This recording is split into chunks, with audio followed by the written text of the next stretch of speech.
नमस्कार, श्रीमती मोहरी देवी तापड़िया कन्या महाविद्यालय के YouTube चैनल में आपका स्वागत है। मैं जितेंद्र प्रजापत। आज से हम वापस कंप्यूटर की जो क्लासेस शुरू करेंगे, BA पार्ट 2 का एक क्लास है, जिसके अंदर आज हम ये बात करेंगे कि पिछला बार जब हमने क्लास ली थी तो उसके अंदर अपन ने समझा था कि डाटाबेस सिस्टम क्या होता है, डाटा एब्स्ट्रैक्शन क्या होता है, DDL क्या होता है, डाटा डेफिनेशन लैंग्वेज क्या होती है, DML क्या होता है, डाटा मैनिपुलेशन लैंग्वेज क्या होती है, डाटाबेस मैनेजर क्या होता है और डाटाबेस एडमिनिस्ट्रेटर क्या होता है, इनकी रिस्पांसिबिलिटीज क्या होती है और ये सब चीजें। इसके बाद में जो आपका जो टर्मिनोलॉजी सब चीजें खत्म होती है, उसके बाद में अपने जो टॉपिक आता है वो आता है इंट्रोडक्शन टू फोक्स प्रो। जो फोक्स प्रो एक सॉफ्टवेयर है, उसका इंट्रोडक्शन क्या है और उसके अंदर अगर आप अपना डेटाबेस बनाना चाहते हैं, आप अपने डेटा को सेव करना चाहते हैं तो वो किस प्रकार से कर पाएंगे। तो आज अपनी इस इंट्रोडक्टरी क्लास में अपन ये चर्चा करेंगे कि फोक्स प्रो के साथ कैसे यूज लिया जाए। फोक्स प्रो में जाने से पहले अपन ये समझ लेते हैं कि डाटाबेस मैनेजमेंट सिस्टम क्या होता है। तो डाटाबेस मैनेजमेंट सिस्टम क्या होता है? DBMS।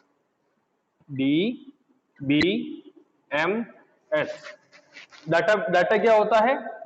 कोई भी चीज जो आपकी यूजफुल है, कोई भी चीज जिसको आप सेव करना चाहते हो, उसको अपन डाटा की कैटेगरी में रखेंगे। डाटाबेस क्या होता है? Group of data. डाटा का ग्रुप बना दिया तो आपका डेटाबेस बन गया।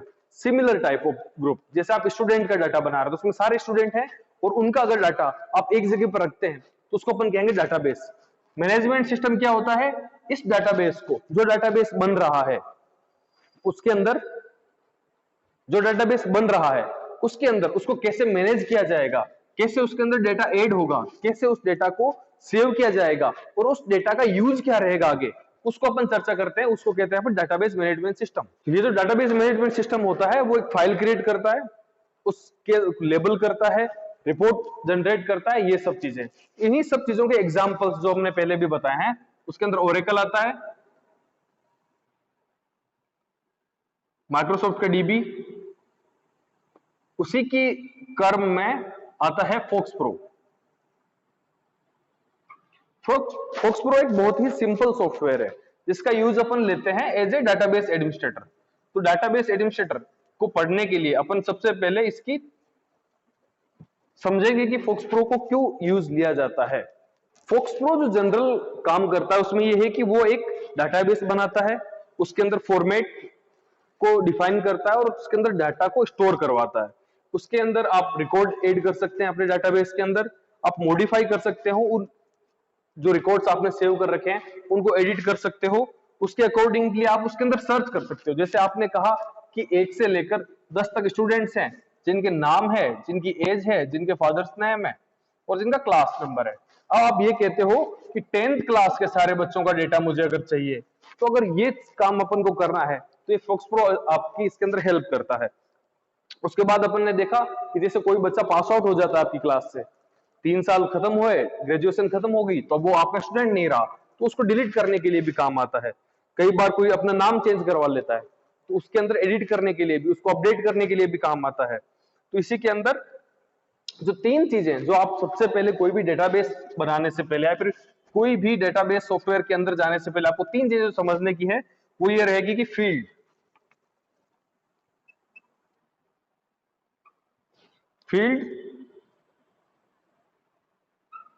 रिकॉर्ड और डाटाबेस। तो इसको अपन पहले समझते हैं कि फील्ड क्या होता है, डाटाबेस क्या होता है और एक रिकॉर्ड क्या होता है। जैसे मैंने यहां पर एक टेबल बनाई,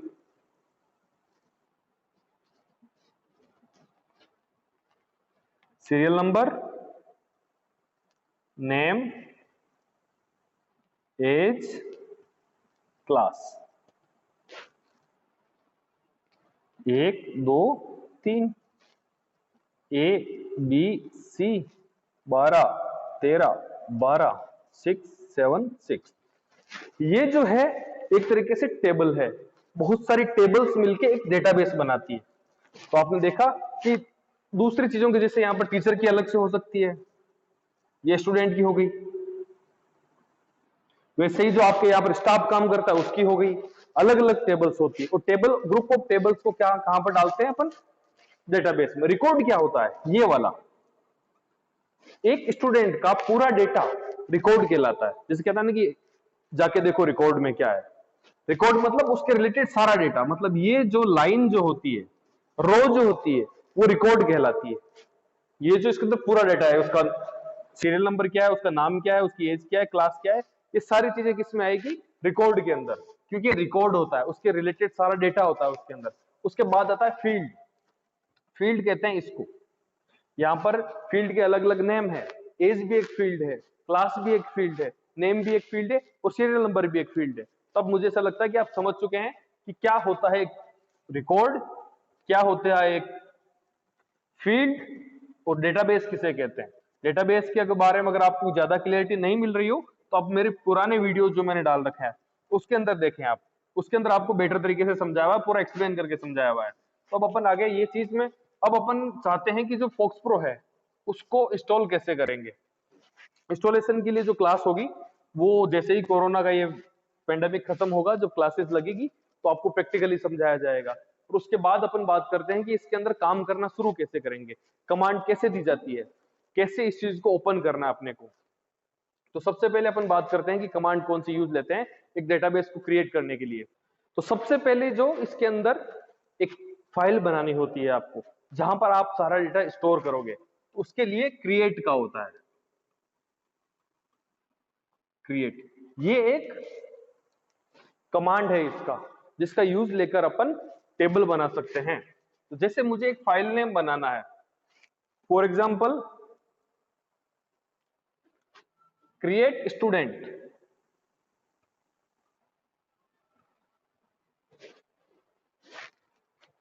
जैसा कि आपने देखा मेरे को क्रिएट नाम का एक कमांड है, ये इसका हो गया फाइल नेम।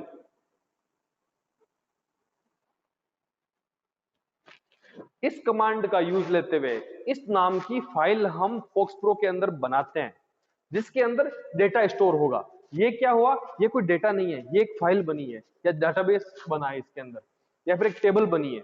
इसका अपन यूज लेंगे इसके अंदर डाटा सेव करने के लिए। तो किस किस प्रकार का डाटा सेव किया जाता है, किस किस प्रकार की इसके अंदर वैल्यूज आ सकती है, वो अपन आगे चर्चा करेंगे। तो मेरे के हिसाब से ये आपने समझ लिया होगा कि क्रिएट जो कमांड होता है वो एक फाइल बनाने के लिए, एक डेटाबेस के अंदर फाइल बनाने के लिए काम आता है।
नहीं मैम, चल रहा है हमारा।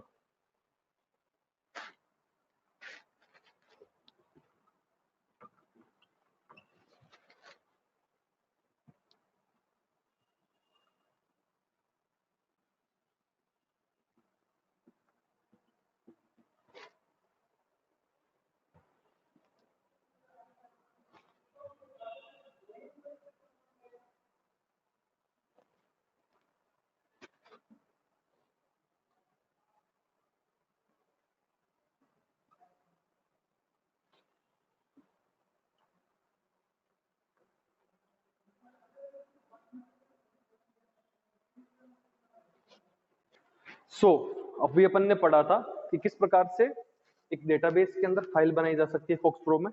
उसके लिए आप क्रिएट का कमांड यूज लेंगे और आपके पास एक फाइल का नाम देंगे तो उसके अंदर फाइल बन जाएगी। अब उस फाइल के अंदर किस प्रकार का डाटा डल सकता है, किस प्रकार का डाटा हम डाल सकते हैं, उसके लिए आपको देखना पड़ेगा कि डाटा टाइप क्या क्या प्रोवाइड कराता है फोक्स प्रो।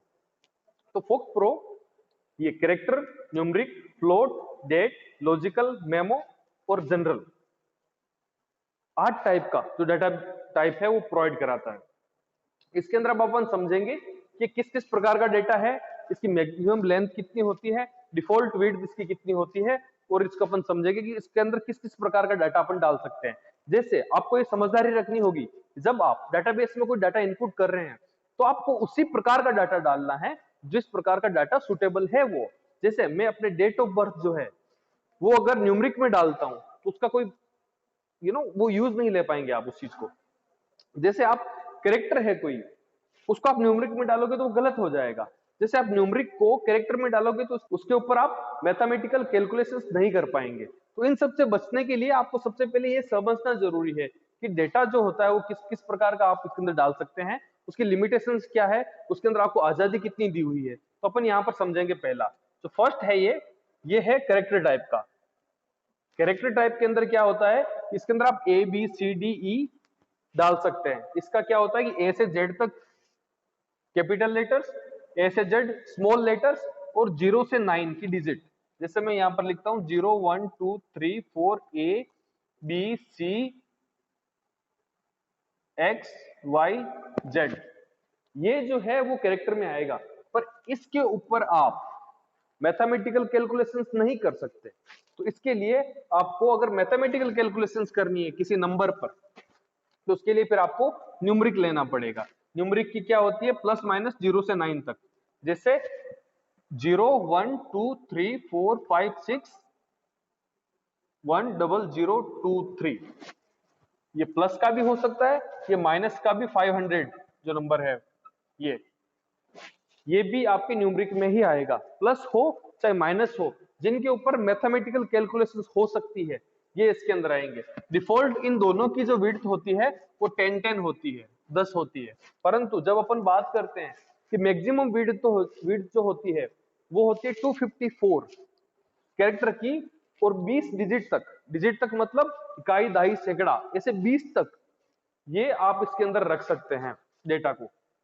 उसके बाद अपन ने देखा कि जो फ्लोट होता है, फ्लोट किसे कहते हैं, अगर आपको दशमलव यूज लेना है, पॉइंट सिस्टम यूज लेना है, जैसे आपने कहा 123.45 123.45, ये जो आप अगर आपको यूज लेना है तो उसके लिए आपको फ्लोट यूज लेना पड़ेगा। अगर आपने न्यूमेरिक में लिया और आपने 100.50 लिखा तो ये इसको कंसीडर क्या करेगा 100, क्योंकि ये पॉइंट के बाद की चीज को नहीं समझता न्यूमेरिक।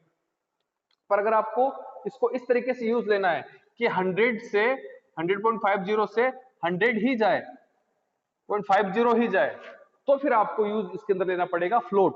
तो फ्लोट यूज लेने का फायदा क्या होता है कि आप उसके अंदर पॉइंट जो सिस्टम होता है वो यूज ले सकते हैं, दशमलव जो संख्या यूज होती है वो यूज ले सकते हैं। उसका भी सेम जैसा न्यूमेरिक में होता है वैसा ही रहेगा, बस इसकी डिफॉल्ट विड्थ रहेगी और इसकी मैक्सिमम विड्थ रहेगी 20। उसके अपन बात करते हैं कि डेट का 8 इसकी डिफॉल्ट विड्थ है और 8 ही इसकी मैक्सिमम है। क्यों? क्योंकि अगर आप डेट लिखते हो किसी की, जैसे 10 मार्च, 10 का 10 हो गया, मार्च का 03, जनवरी फरवरी मार्च 1993, तो आपने देखा इसके अंदर 2 4 और 4 टोटल मिलाकर 8 अपने पास नंबर होते हैं जिनको आपको सेव करना होता है। 2 तो दिनों के, 2 महीनों के, क्योंकि हाईएस्ट अगर अपन बात करें तो 31 डेज, 12 मंथ्स, और इससे बाहर तो डेट जा भी नहीं सकती। तो अगर अपन इसका यूज लेके देखें तो हाईएस्ट रेंज आपको 8 चाहिए होती है और 8 ही इसके अंदर होते हैं। इस प्रकार से हम डेट से कैलकुलेशंस कर सकते हैं।